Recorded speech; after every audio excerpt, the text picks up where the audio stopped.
German panzer commanders believed Soviet armor would be obsolete on the Eastern Front. They were wrong. In the opening days of Operation Barbarossa, starting June 22, 1941, nearly 3,500 German tanks surged into Soviet territory, anticipating quick victories. Wehrmacht crews expected T-26s and BT-7s, machines their 37mm and 50mm anti-tank guns, consistently destroyed at ranges under 500 meters. But an unforeseen factor would expose a fatal miscalculation. On October 6, 1941, at Mtsensk, reports documented German 1st Panzer Division encountering an entirely new Soviet design, the T-34 medium tank. German officers assumed their Panzer III and Panzer IV tanks held the technological advantage. The Panzer III Ausführung J fielded 50mm frontal armor and a 50mm KWK-38 L-42 cannon. The Panzer IV carried a short-barreled 75mm KWK-37 L-24 and 30mm frontal plates. Yet, the T-34 arrived with 45mm sloped frontal armor, a 76.2mm F-34 main gun, and 550mm wide tracks designed for deep mud and snow. Initial engagements saw German 37mm anti-tank rounds bounce off T-34 hulls at every angle, with captured crews describing complete shock. Tanks that were once considered unassailable fell back under fire, reporting that their shells failed to penetrate from 200 meters and closer. The unexpected factor was Soviet technical innovation. Sloped armor and wide tracks combined for survivability and mobility the Germans had not prepared for. In the weeks that followed, entire panzer units found themselves forced to retreat from positions they'd expected to hold. German confidence gave way to urgent calls for new tactics and heavier weaponry. This is the documented moment when a dismissed, toy tank fundamentally changed the war on the Eastern Front. October 6, 1941, 0500 hours. General Heinz Guderian, commanding Panzergruppe II, began the latest assault against Soviet defensive lines near Mtsensk, approximately 250 kilometers south of Moscow on the Oryol-Bryansk Highway. Guderian's objective: break through Soviet 1st Guards Rifle Division and seize road and rail hubs vital for the advance on Moscow. His force consisted of the 4th Panzer Division, fielding 175 Panzer III tanks, 90 Panzer IV tanks, and motorized infantry and half-tracks. On the opposing side, Soviet Major General Mikhail Kadukov commanded the 4th Tank Brigade, supported by elements of the 1st Guards Rifle Division. They were positioned along the wooded, rolling fields east of the Susha River. Kadukov's forces included 58 T-34/76 medium tanks, 14 KV-1 heavy tanks with 75mm frontal armor, and supporting 45mm anti-tank guns distributed across tree lines and narrow ridges. Guderian's staff expected rapid breakthroughs similar to victories at Minsk and Smolensk. German intelligence estimated most Soviet armored vehicles were outdated models, vulnerable to 37mm and 50mm anti-tank rounds. They reasoned that, within 2 hours, German armor would seize a 5-kilometer corridor. However, the German assessment overlooked recent Soviet reorganization and the introduction of new armor designs. Aerial reconnaissance had not detected the presence of large numbers of T-34 tanks and underestimated the density of prepared anti-tank positions within forested thickets. Intelligence from aerial photos dated October 5 suggested only sporadic resistance, absent significant armored strength. Yet, this failed to factor in recent rail shipments and strategic redeployment of T-34s under cover of darkness. The terrain featured muddy fields, forest belts 100 meters thick, and scattered farmsteads that forced narrow frontage attacks. Morning ground temperatures were recorded at 4 degrees Celsius, with visibility at 1,200 meters due to early autumn haze. These conditions limited German maneuver and channelized tank movements towards Soviet kill zones. What happened in the next 6 hours would determine whether German armor continued its drive toward Moscow or faced an unexpected, costly reversal. At 0600 hours, 4th Panzer Division tanks advanced in 3 waves across recently plowed fields south of Mtsensk. Each Panzer III carried a crew of 5 and was equipped with a 50mm KWK-38L42 cannon, MG-34 machine guns, and 50mm frontal armor. The lead Wave 52 vehicles crossed a narrow wooden bridge 1 meters wide over the Susha River. Soviet Major General Mikhail Kadukov's T-34s, concealed behind woods at Grid Square 5422, opened fire at ranges of 800 meters. Each T-34 carried a 76.2mm F-34 gun, 45mm sloped frontal armor, and wide tracks for the mud. Soviet anti-tank teams manned 45mm M1937 guns, effective up to 450 meters.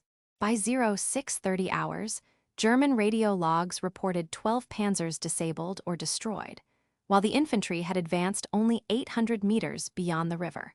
The push slowed further as 2 Panzer IVs suffered engine failures due to mud-clogged radiators. At 0700 hours, German signals officer Oberleutnant Hans Weber at divisional headquarters intercepted a Red Army transmission indicating the arrival of 14 additional T-34s at the southern approach. This signaled impending envelopment.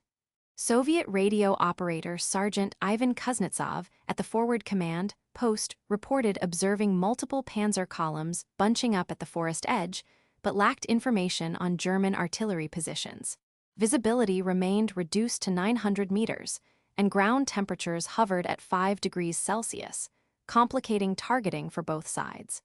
At 0730 hours, a KV-1 heavy tank engaged a column at 350 meters, its 76mm gun disabling 3 panzers before withdrawing behind a hedgerow. General Guderian ordered tactical withdrawal of exposed companies, unaware that fresh Soviet armor was already maneuvering to cut off his southern flank. By 0800 hours, German armor losses reached 21 vehicles, and the front line had stalled a mere 3 kilometers from the morning starting point. But at 0810 hours, a flanking maneuver by Kadukov's T-34s began that would prove decisive.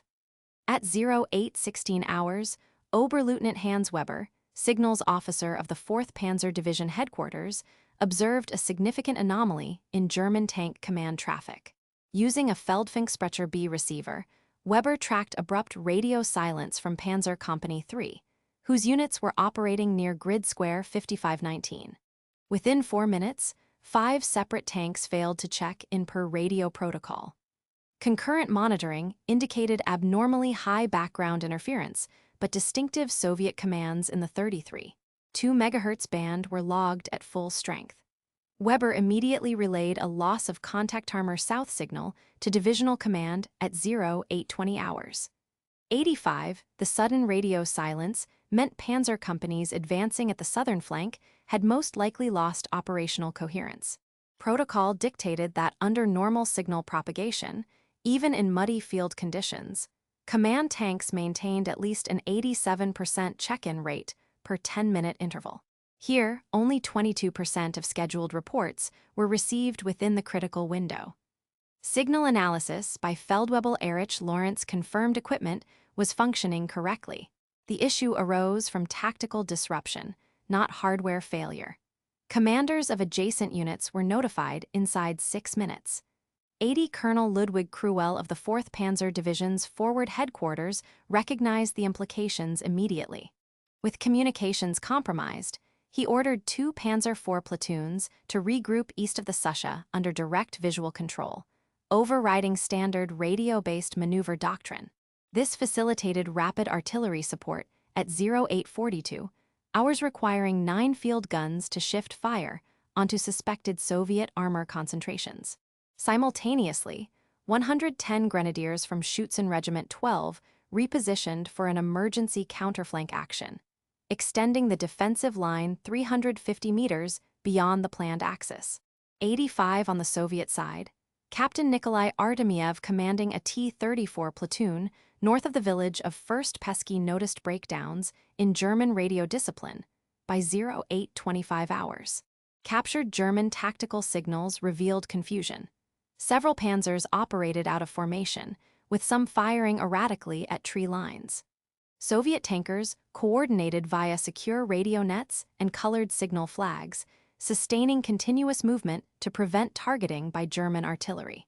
Communication intercepts showed that Wehrmacht platoon leaders attempted to switch to backup frequencies, but interference and destroyed command vehicles nullified these efforts.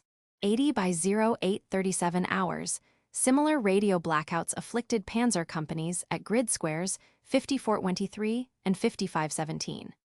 Field reports showed an abrupt drop in coordinated German fire, with only 31% of planned smoke shell barrages executed on time. In less than 20 minutes, the coherence of 3 Panzer companies was reduced to fragmented skirmishing, while Soviet units exploited their advantage in armor and communication discipline. 70, the Feldfunksprecher B tank radio was engineered for vehicle-to-vehicle communication across a nominal range of 5 kilometers under clear conditions at 38,042 MHz. Its 10-watt output and short whip aerial allowed consistent operation in open terrain, while armored enclosures shielded from small arms fire.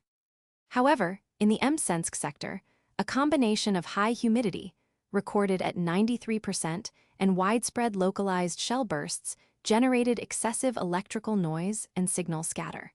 The tank radio's crystal oscillator circuits became saturated when subjected to abrupt voltage spikes from nearby direct hits, measured at up to 14 volts above standard.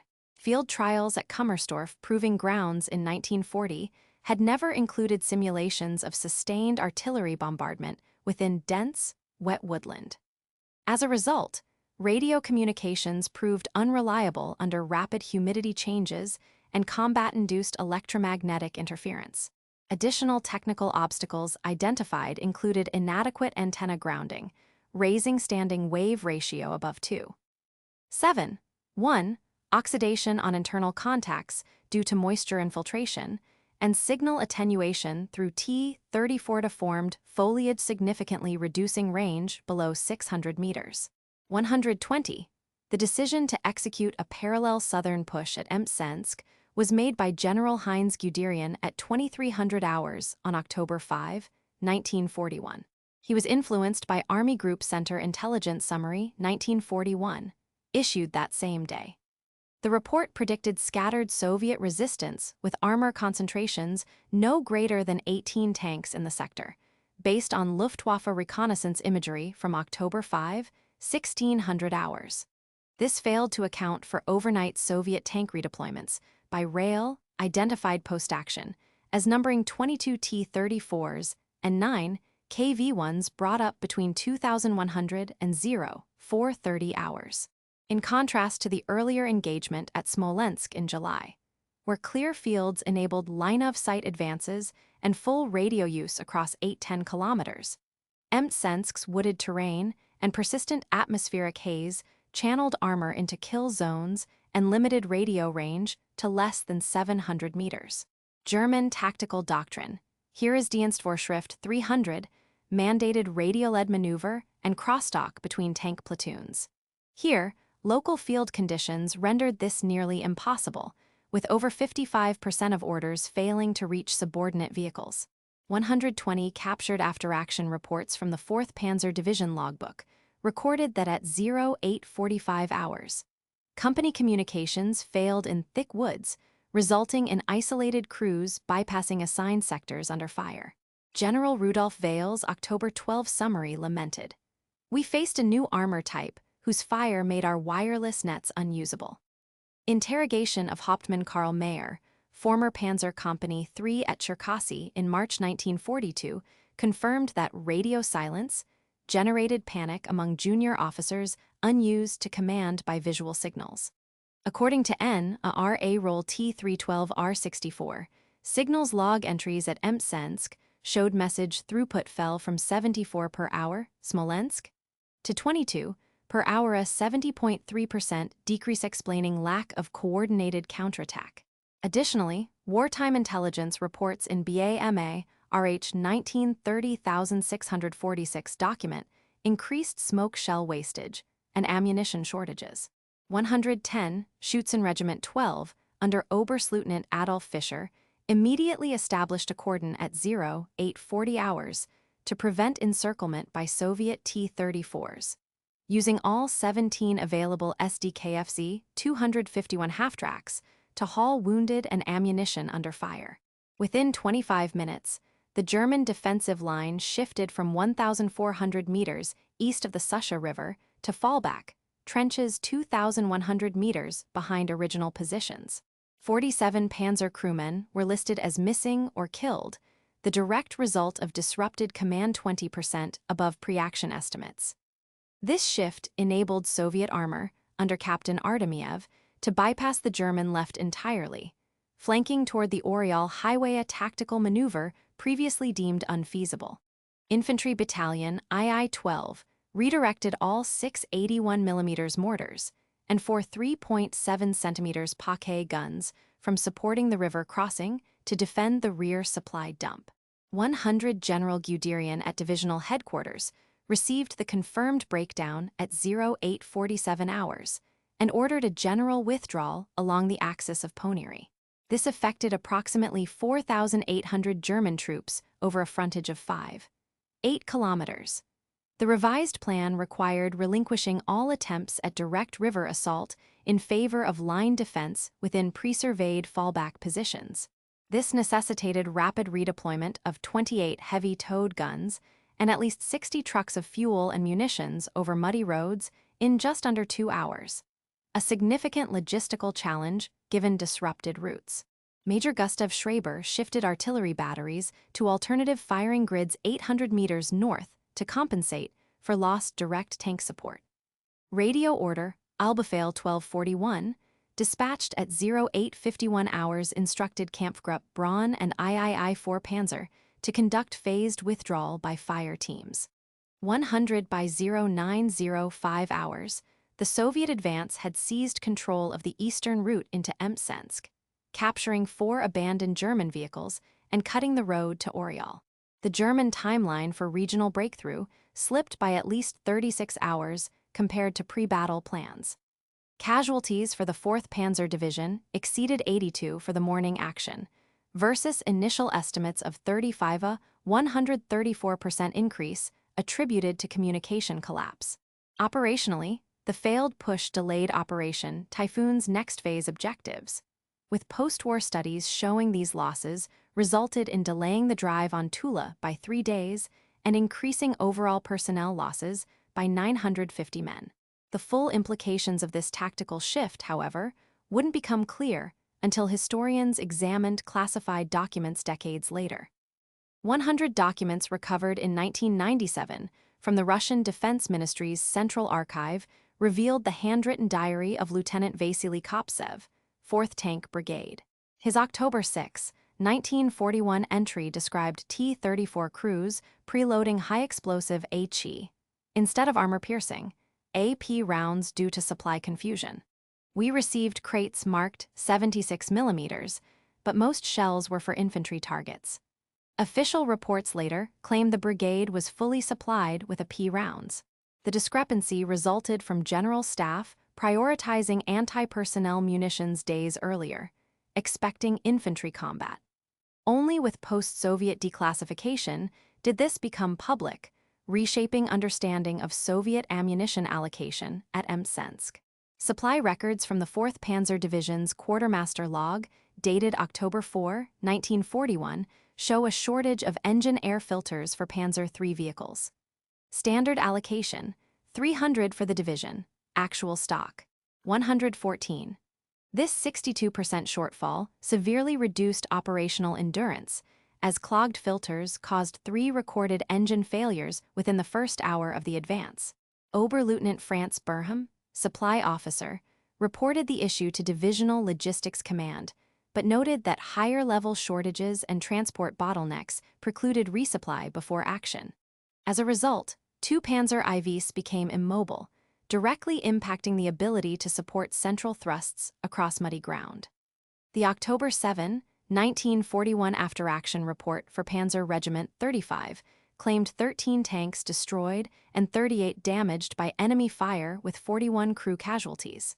However, German military archives declassified in 1989 and Soviet 4th Tank Brigade's October 6 log recorded 27 destroyed or abandoned German tanks and 74 crew casualties.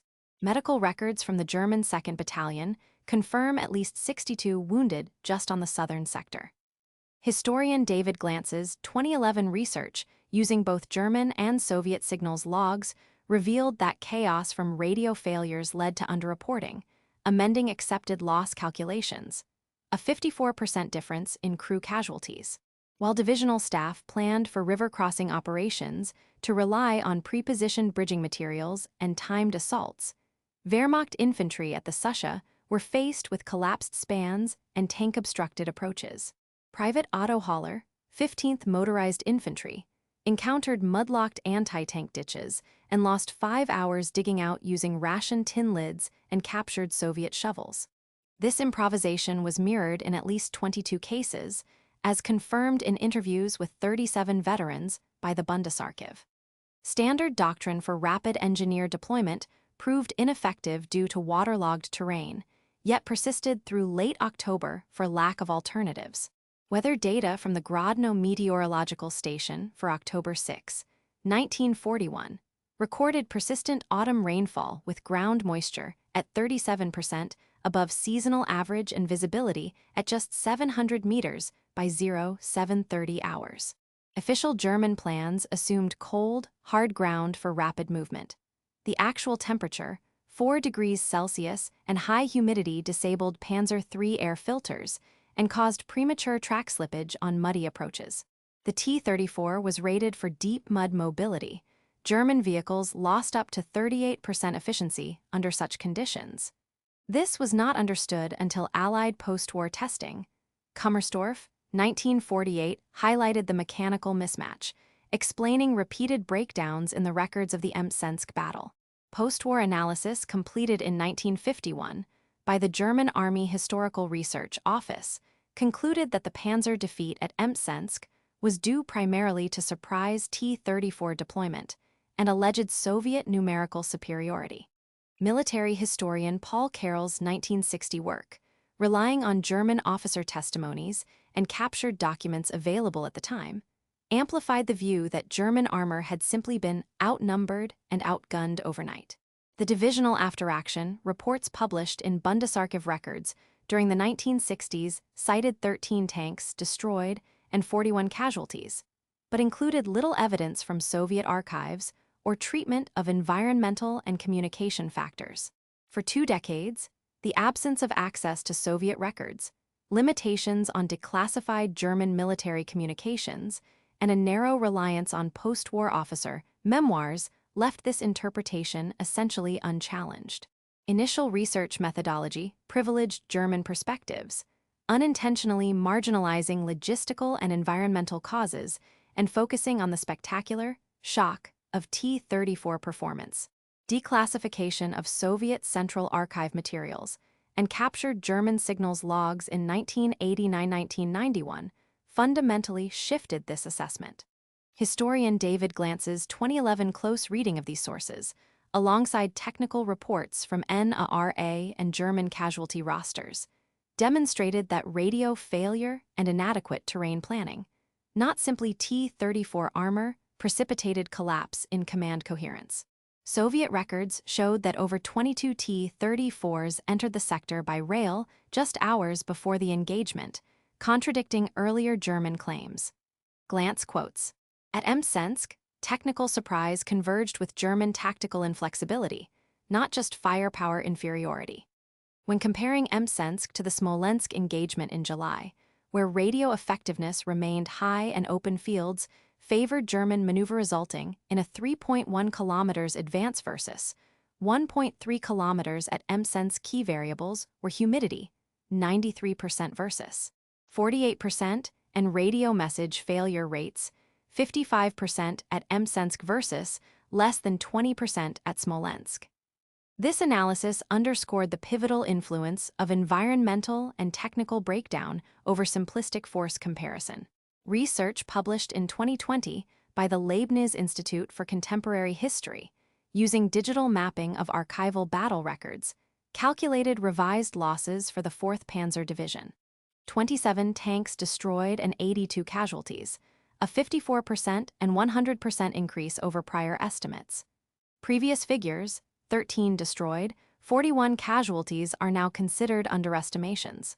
Historian Nicholas Zetterling concluded that logjammed communication networks caused the tactical failure, though some, such as Wilhelm Teich, still emphasize solely T-34 technical superiority, citing crew testimonies.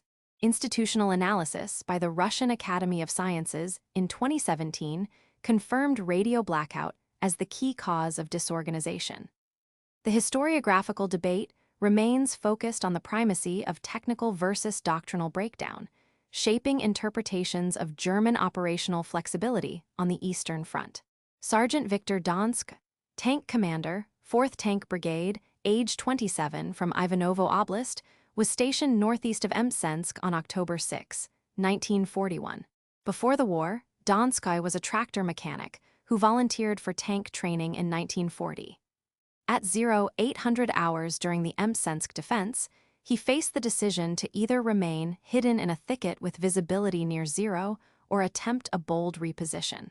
In his 1981 memoir, he recalled, "Mud covered our periscopes, but moving would reveal us. Still, we rolled to intercept the Germans head-on.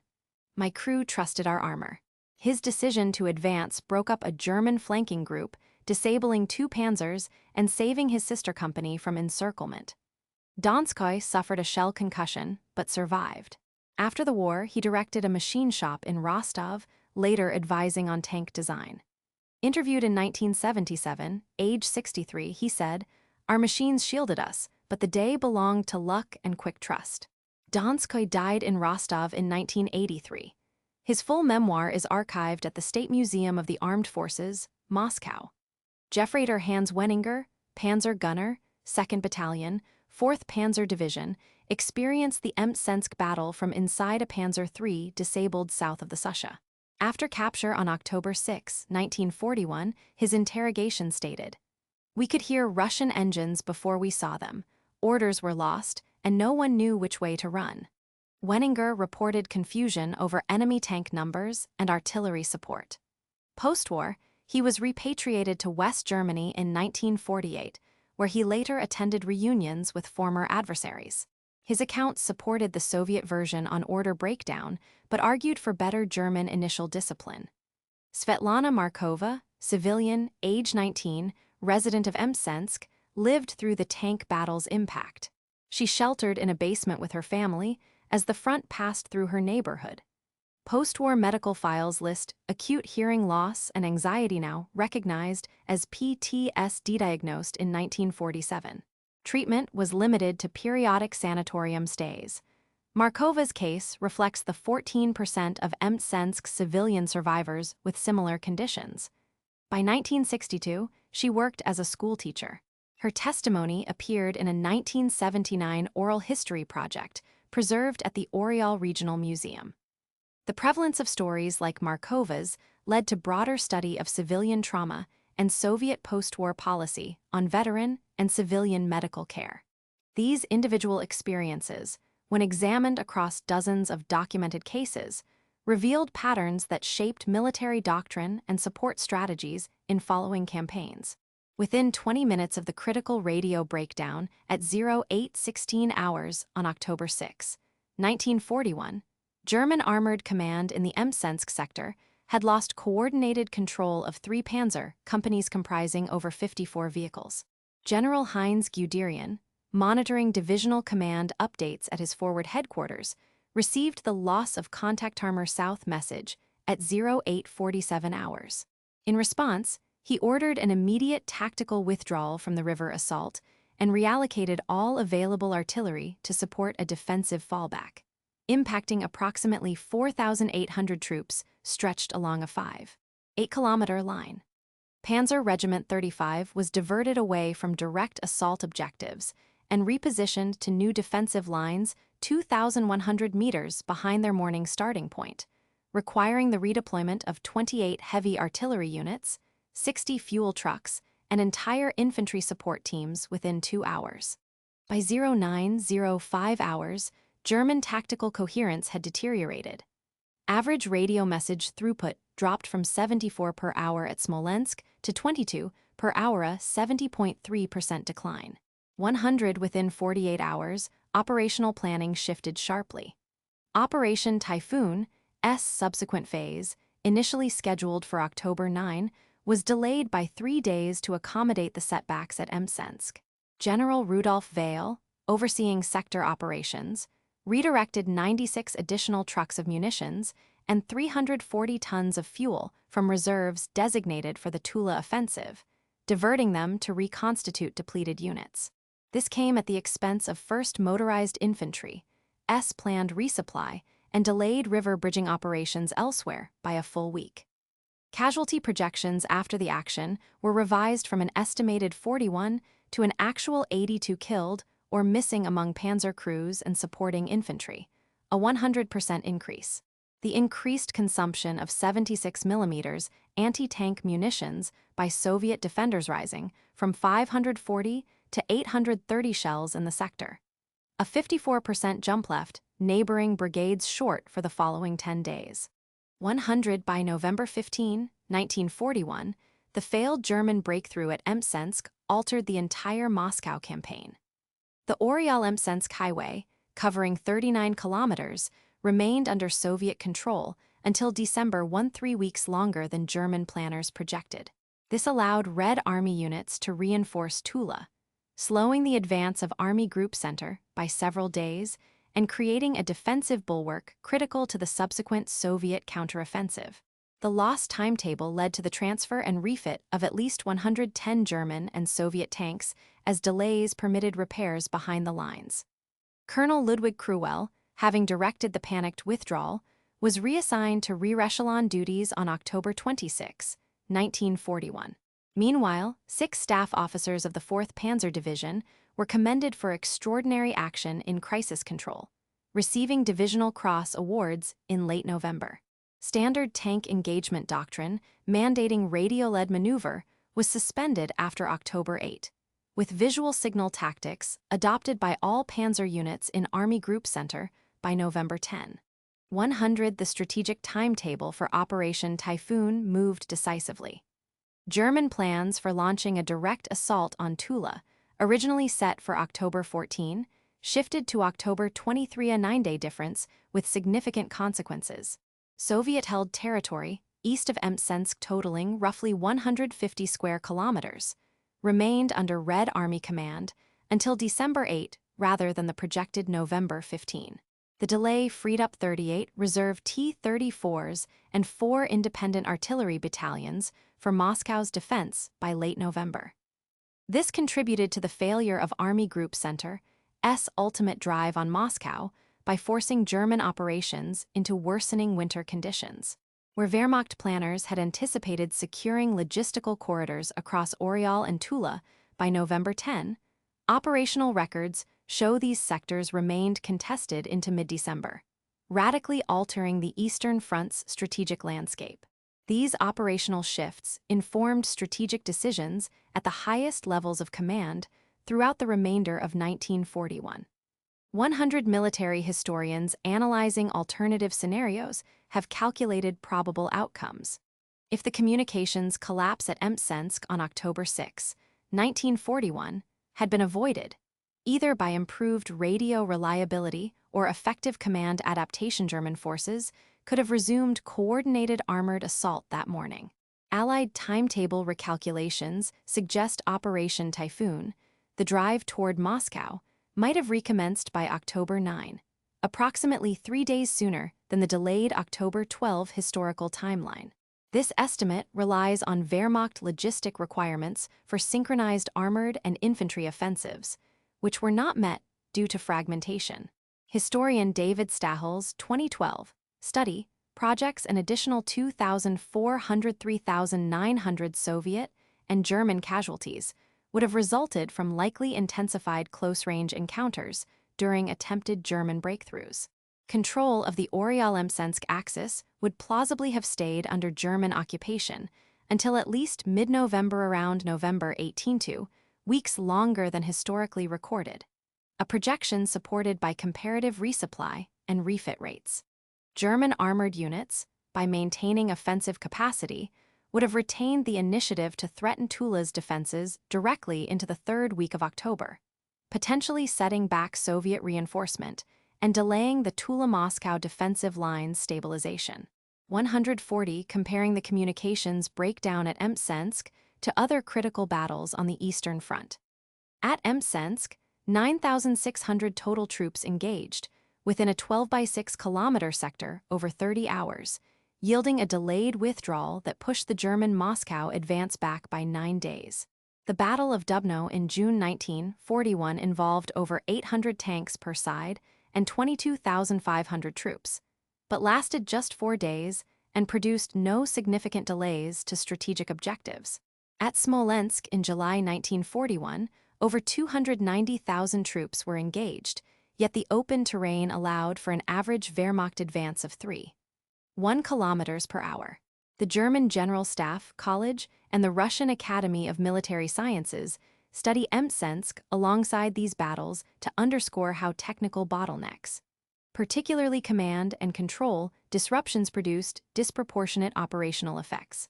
Analysis shows 28% of supply delays in the Army Group Center autumn 1941 campaign stemmed from Mtsensk, while Dubno accounted for 8%. Historian Nicholas Zetterling's 2020 review ranked the Mtsensk event as fourth most decisive among 8 Eastern Front operational reversals, judged by changes in operational velocity, equipment losses, and resupply rates. 110. The academic assessment. The Mtsensk breakdown marks a pivotal inflection in operational doctrine. The Leibniz Institute for Contemporary History Synthesis confirms that communications failure, not armored inferiority alone, was the critical catalyst. David Glantz demonstrates, through declassified signals and action logs, that the compounding effects of environmental, technical, and command rigidity decisively shifted phase timelines. Wilhelm Teich, citing crew interviews, offers a more traditional view, attributing the defeat to Soviet tank design, but less so to command disarray. The historiographical debate centers on the weight of technology versus human adaptation under combat stress. Dual perspective primary document Soviet and German align on the unprecedented scope of radio-linked breakdown and its strategic cascade. Planning files declassified in 1989 conclusively established that Mtsensk's failure forced Army Group Center to reorganize armored command protocols and anticipate degraded communications across the front. The consensus remains that the event's measurable impacts on timelines, casualty rates, armor replenishment, and doctrinal reform make Mtsensk